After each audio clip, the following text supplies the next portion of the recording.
Today we make the journey down Route 11 south from Stanton, Virginia, down to a little town called Fairfield. There rests a cemetery called the Mcdowell Cemetery, which actually dates back to the early 1700s. It's most noted for containing the grave of Captain John Mcdowell, who was killed on December 18, 1742 during a conflict with the Iroquois Indians. The result of the conflict was 17 dead Indians and settlers.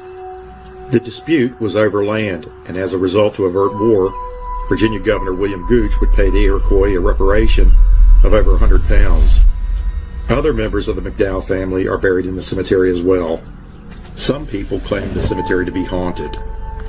Reports of children's laughter can be heard late at night in the cemetery.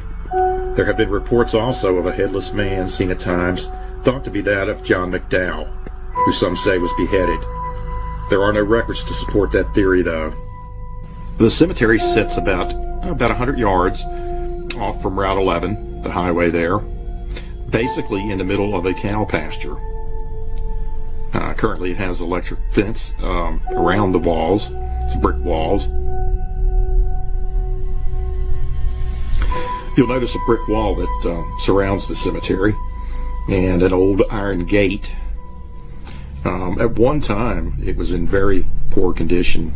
There had been a lot of overgrowth, weeds, vines in the cemetery, and there have been numerous groups that have went in there and cleaned it up and kind of restored things as best they could to make it look presentable and to honor and remember the people that are buried in there. It's actually pretty neat to visit this cemetery and see. To look at something that dates back so long ago. We're talking early 1700s. And, that's almost, not too far away from 300 years. But it's pretty cool to see.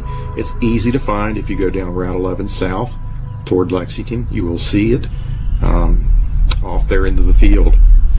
Now, it is gated off. I would suggest you get permission to go up to it, and you're not going to be able to get into the cemetery. It's actually got a fence around it now, electric fence that goes all the way around the cemetery itself, so you cannot enter. But you can stand from a distance and get some video if you ask permission, which I highly recommend. Is the cemetery haunted? I really don't know. Nobody has conducted an investigation there of any sort that I know of. I know very few stories. Only what information I have read online about children's laughter and a headless man, which I think more could be just legend and lore. But until somebody actually goes in and does an investigation, you'll just have to remain that. It's definitely worth a peek if you're down this way to take a look at the cemetery. It's a great piece of history.